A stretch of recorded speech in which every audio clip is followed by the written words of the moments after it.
Hi mga ka-friendships! Mayong adlaw sa tanan! Mga ka-friendships, so welcome back dito sa ating channel! Kamusta ng lahat? Sana okay, masaya at magandang araw natin lahat ngayon mga ka-friendships. Pagpasensyahan nyo na kung makikita ulit tayo sa ating video ngayon at hihingi ulit ako sa inyo ng konting oras na panoorin natin yung video mula dito hanggang sa dulo dahil mga friends, alam kong hindi masasayang oras ninyo, magiging worth it at sulit ang inyong panunood sa ating content ngayon dahil for today's video mga friends, nako, magbibigay lang naman ang lola ninyo ng dalawang uri or klaseng letter of intent para sa reclassification sa career progression. So ano yung unang letter? Para ito sa mga teacher 2 to 7 na mga applicants at ang isa namang letter of intent or application letter ay para sa mga master teachers 1 to 5 na applicants mga ka-friends para sa reclassification, career progression. O diba, bongga?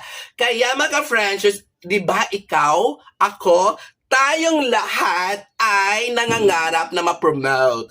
At baka ikaw, nagplano ka na, kasi ako, nagplano na ako na next year, hindi ko napapalagpasin si career progression. Magpapareclass na ako Dahil mga friendships, dito kasi sa career progression, walang available item. Lahat tayo ay pwedeng ma-promote dahil yung sarili nating item ang i-upgrade, ipo-promote. Kaya promote yourselves sa pag-prepare ng mga papel. Pero dapat pag-prepare ng papel ay paghandaan. Kaya ngayon pa lang, manood ka dahil isa ito sa kailangan nating i-ready kapag magpa-reclass na tayo. Kasi ako next year, excited na ako dahil nire-ready ko ng unti-unti ang mga papel. Tulad nito, application letter, nakaka-prepare na kasi ako mga friends. Kaya i-share ko na sa inyo ang aking gawa. So ito na mga friends, ready na ba kayo makinig sa ating dalawang klaseng letter of intent? Kung ready na, kunin nyo na ang ballpen ninyo at saka papel dahil, kaharap ko na lang naman ang aking laptop dito. Kaharap ko mga friendships ang aking laptop dahil i-dictate ko. Don't worry, babasahin ko ng maayos, ng dahan-dahan para lahat tayo ay makapag-chat down, makapag-note, makapagsulat sa ating letter of intent. Don't worry, hindi makakabaan. Maikli lang naman, tiis-tiis lang. Bakit hindi ko ilalagay sa comment section ng ating video? Dahil kapag ilagay ko kasi sa comment section, hindi nyo napanoorin ating video, mga ka-friendships. I-download nyo na lang, i-copy-paste nyo na lang. Dito naman may konting challenge. Paghirapan naman natin. Dahil kailangan ko ng view. Kailangan ko ng dollars. Kaya kung may dumadaan diyang charurut na ads, beke naman hindi nyo skip. Hayaan nyo lang mag-play. Dahil through that, kumikita ang lola niyo. Diba? O, mag-start na tayo. Simulan natin sa letter of intent for teacher 2 to teacher 7. Okay? Ulitin ko, ang mag-start na ngayon, mamaya mga master teachers. So, hintayin muna kayo dyan mga master teacher. Unahin muna natin ang mga teachers 2 to teacher 7 applicants. Okay? Ito ay para sa inyo. Letter of intent for teacher 2 to teacher 7 applicants, reclassification sa career progression. Ready? Because I am ready na. Okay? So, magsimula tayo sa taas. Lagay nyo ang nasa upper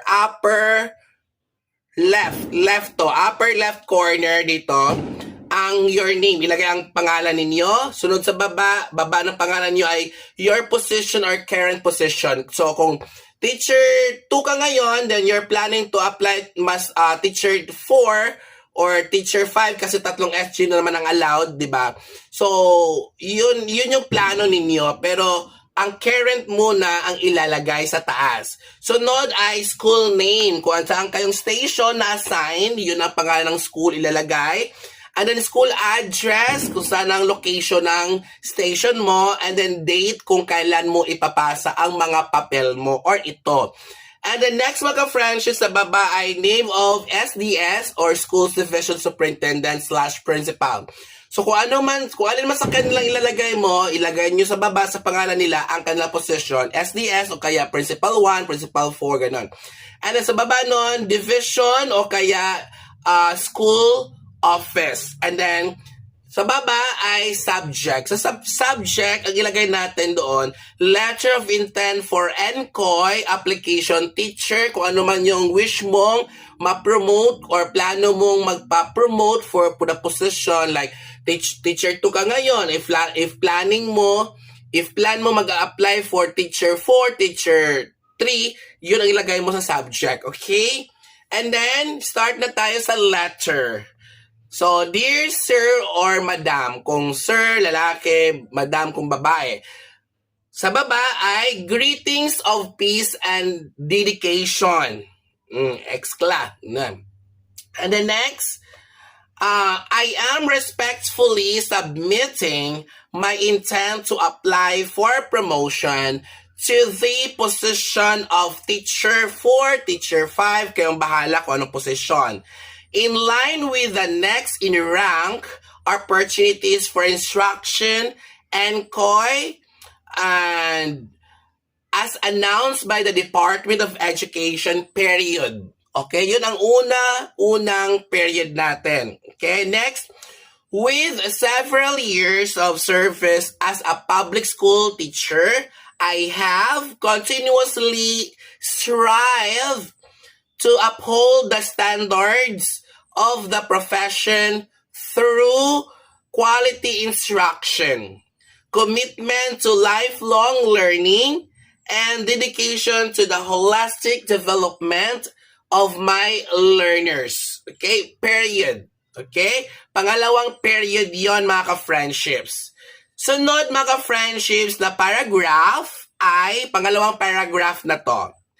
In my current role as teacher 2, kung ano mang current position ninyo, ilagay nyo dyan, I have demonstrated competence in curriculum planning, classroom instruction, learner assessment, and the use of innovative and research-based strategies to meet the diverse needs of students.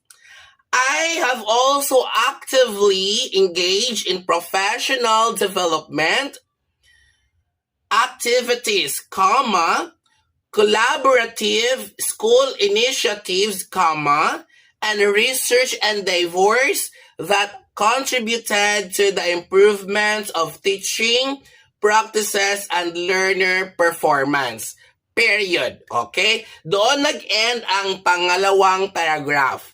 Third tayo na paragraph, mga friendships.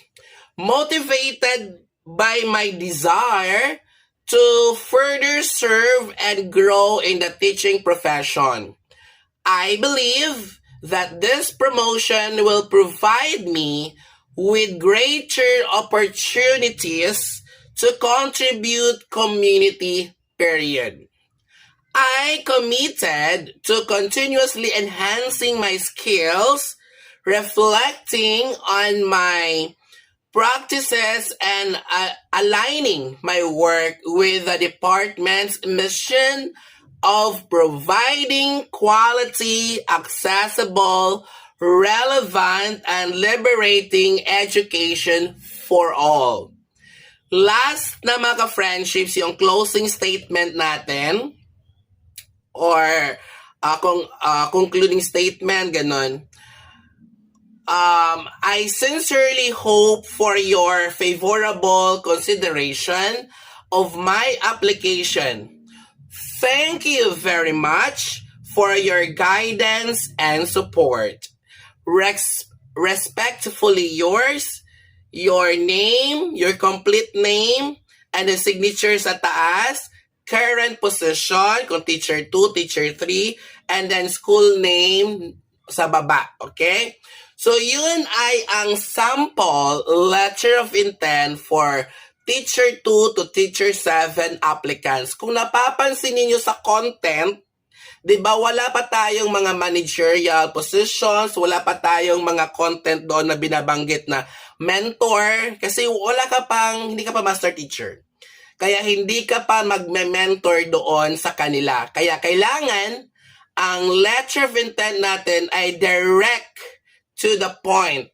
Hindi ka liliko. Pwede kang mag-bla-bla konti but related. Tulad nito, nag-explain lang siya kung motivated siya sa position na applyan niya dahil gusto pa niyang matuto at ready pa siyang matuto. Lahat na yon pinanggit niya dahil gusto niyang makatulong sa bata na makapagbigay ng quality education. Okay?